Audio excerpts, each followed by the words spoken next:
Pera is only a paper for me. Only a paper. Thank you, thank you. What is your perspective about money? About Money. money as in... Yes, what is money for you? Oh, money? What, do you mean like in terms of what you can do with money? Yes, yes. You know what? I think life is pretty tough for a lot of people. I understand that. But you know, the thing is, you know, if you can help others, if you could give something back, I call it responsible tourism. So every time I come here to the Philippines, you know, I was just on a 5-star bus and I was able to pay the fare for a couple of students and just giving back something. I'm not saying I can do that all the time.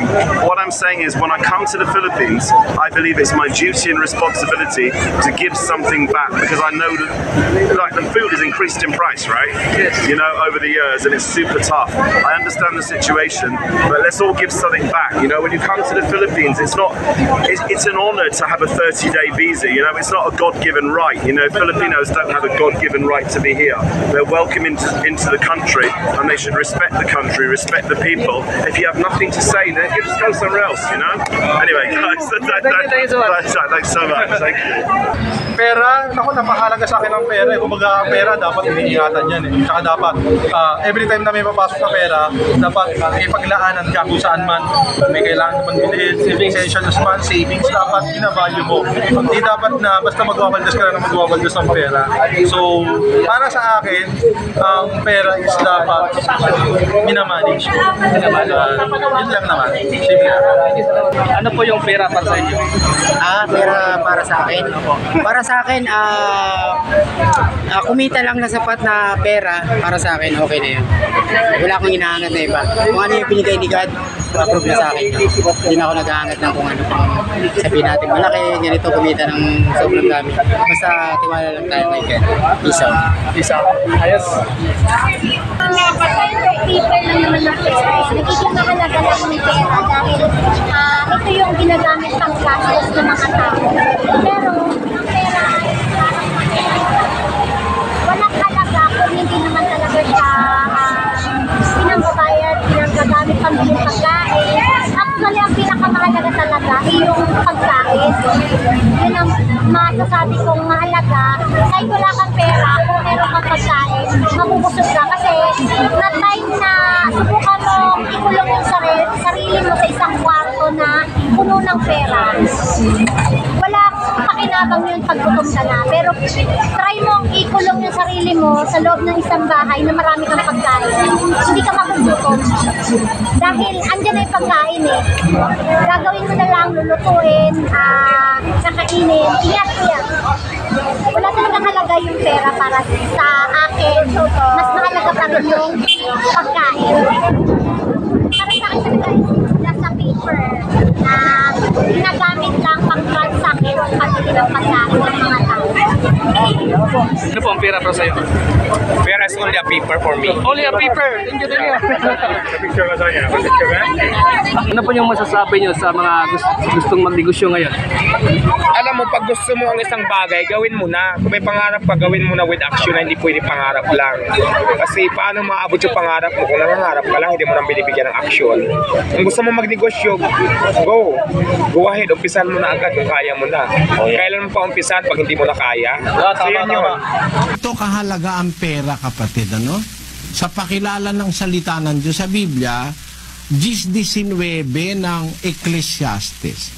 Ang kapistahan ay ginagawa sa ikapagtatawa at ang alak ay nagpapasaya sa buhay at ang salapi ay sumasagot sa lahat ng mga bagay. Tamo, ang salapi sumasagot sa lahat ng bagay. Alam mo, pagka may pera, may bigas.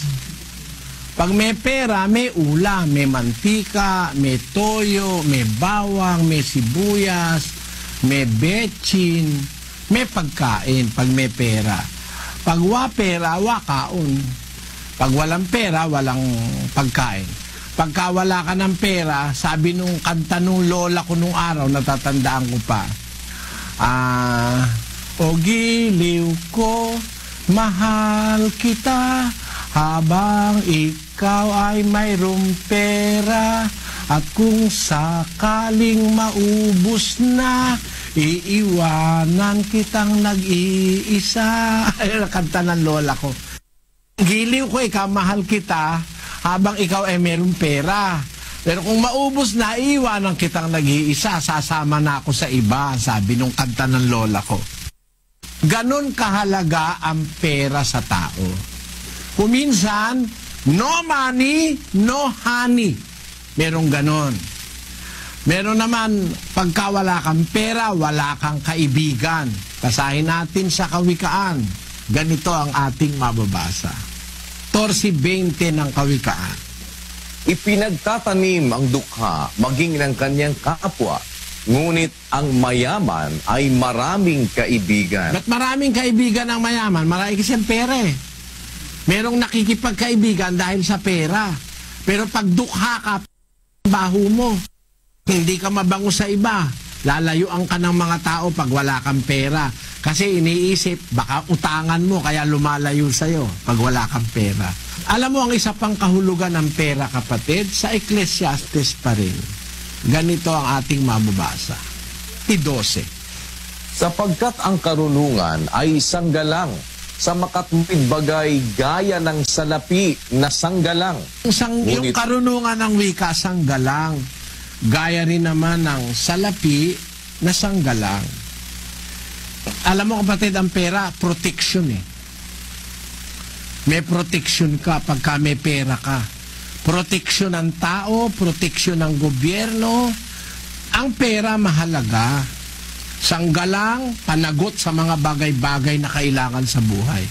Pero pagka inibig mo ang pera, ginawa mo ng parang Diyos ang pera, masama na yon.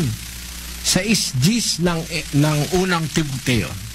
Sapagkat ang pag-ibig sa salapi ay ugat ng lahat ng uri ng kasamaan, na sa pagnanasa ng iba ay nangasinsay sa pananampalataya at tinutuhog ang kanilang sarili ng maraming mga kalumbayan. Maliwanag ang sabi ng salita ng Diyos. Pag inibig mo na yung salapi, mahal mo na yung salapi mo. Ugat na yan ang lahat ng uri ng kasamaan. Tingnan mo, merong babae dahil sa kagustuhan sa pera, marami nagpo-prostitute. Ibinebenta yung sarili, magkapera lang. Meron nagtitinda ng drugs dahil sa pera. Kahit mamatay yung kapwa nila taong gumagamit ng drugs, wala silang pakialam. Kasi ang mahal nila salapi. Yan ang masama. Hindi masama ang pera per se. Hindi masama ang pera. Magagamit mo yan sa kabutihan. Pero pagka minahal mo na yan, magiging malupit ka sa kapwa. Minsan, dahil sa pag-ibig sa pera, nangangailangan yung kapwa-tao, may gipit na, papatubuan pa ng 5-6. 20%, 30% na kakainin kang buong buo dahil sa pagmamahal sa pera nila. Yun ay masama na yun, kapatid. Pero kung pera, hindi mo naman iniibig, ginagamit mo sa kabutihan, mahalaga yung pera. Yun ang sagot ko, kapatid, sa tanong.